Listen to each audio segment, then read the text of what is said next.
He went from the king of hip-hop to facing decades behind bars. From penthouse parties to federal prison cells. How did Sean Diddy Combs go from music mogul to federal defendant? What you're about to hear will shock you. The verdict that split America. The trial that exposed the dark side of celebrity power. And the question everyone's asking. If you win, you get a night out with Diddy. Do you think Diddy's verdict was justice served? Or did the system let him off easy? Stay until the end and let me know in the comments. July 2nd, 2025. After 3 days of jury deliberation, the verdict that stunned the world. Sean Diddy Combs, acquitted of 1 count of racketeering conspiracy and 2 counts of sex trafficking by force, fraud, or coercion, but found guilty of 2 counts of transportation to engage in prostitution. The irony? Not guilty of the worst charges prosecutors threw at him, but still facing up to 20 years behind bars. How is that possible? Before we dive into this legal bombshell, hit that subscribe button and the bell icon, because this case is far from over. To understand this verdict, we need to rewind. Sean Combs, Puff Daddy, P. Diddy, just Diddy. The man who built Bad Boy Records from nothing. By 2024, he was worth nearly $1 billion, private jets, multiple mansions, A-list parties that became legendary. But behind the glamour, prosecutors say, was something much darker. The downfall started with lawsuits. Multiple women came forward. Then came the FBI raids in March 2024. And finally, the federal indictment that changed everything. The government originally hit Diddy with 3 federal charges in September 2024, but additional charges were added before trial. Let me break this down for you. 1 count of racketeering conspiracy, basically running a criminal enterprise. 2 counts of sex trafficking by force, fraud, or coercion, and forcing women into commercial sex acts. And 2 counts of transportation to engage in prostitution under the Mann Act. Prosecutors painted him as the mastermind of what they called freak-offs, elaborate, drug-fueled sexual performances with male escorts. They claimed he used coercion, drugs, and intimidation to control women. But here's the million-dollar question, and I want you to comment below with your thoughts.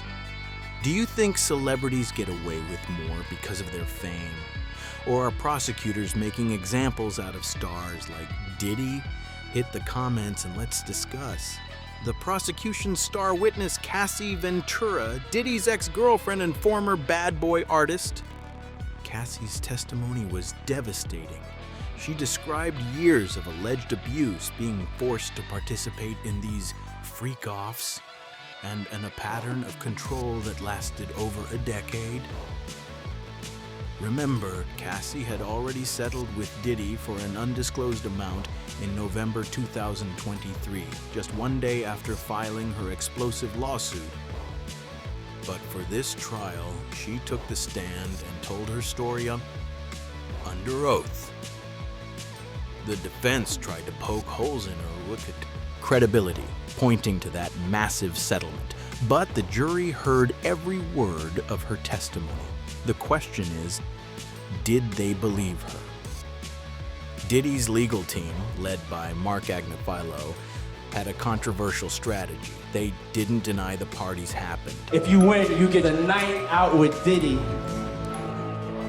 Saturday night in New York. And I promise you, your ass will wake up Wednesday laying beside me. Instead, they redefined them. Their argument? Diddy was a voyeur, not a trafficker. They claimed he liked to watch but never forced anyone. They argued the women were willing participants, not victims. And here's where it gets legally complex. The Mann Act, the 1910 law about transportation for prostitution, has specific requirements. The defense argued Diddy didn't meet the legal definition of causing these acts. But they couldn't escape one key fact. Text messages and evidence showed Diddy arranging travel for women to engage in these activities. That's what ultimately convicted him. July 2nd, 2025. After 3 days of deliberation, the jury was deadlocked on racketeering. The judge sent them back to keep trying. Then came the shocker: not guilty on 1 count of racketeering conspiracy, not guilty on 2 counts of sex trafficking by force, fraud, or coercion, but guilty on both counts of transportation for prostitution. The prosecution got him, but not on the charges they really wanted. Diddy avoided life in prison, but he's still looking at up to 20 years. Sentencing is set for October 3rd, 2025. Prosecutors want significant prison time, while his defense team is pushing for just 21 to 27 months. The verdict split America down the middle. Social media exploded with reactions. Team Number Justice for Cassie felt vindicated but wanted more. Team Number Free Diddy claimed it was a witch hunt that partially failed. Legal experts were equally divided. Some called it a prosecutorial loss. Others said any guilty verdict against a celebrity this powerful was a win. And here's what's keeping this story alive. 50 Cent is producing a Netflix docuseries about the case. He's been Diddy's biggest critic throughout this whole ordeal. This case isn't just about Diddy. It's about power, accountability, and whether the justice system can handle celebrity defendants. In the Me Too era, we've seen mixed results. Some powerful men fell completely. Others, like Diddy, faced partial accountability. What makes this case unique is the split verdict.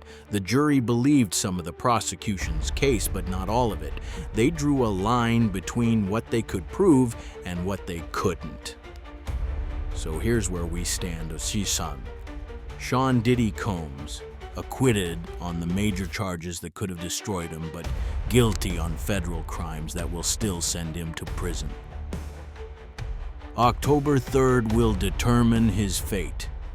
Will he get the 20-year maximum, the prosecution's recommended sentence, or will his team's 21-month proposal win the day? But I want to hear from you. Do you think Diddy's verdict was fair, or was it another case of money and fame bending justice? And here's the big question. If this trial involved someone without Diddy's fame and fortune, do you think the outcome would have been different? Drop your thoughts in the comments below. If you found this breakdown valuable, smash that like button, subscribe for more shocking celebrity trial coverage, and hit the bell so you don't miss our October 3rd sentencing update. Until next time, stay curious, stay informed, and remember, in the world of celebrity justice, the story never really ends.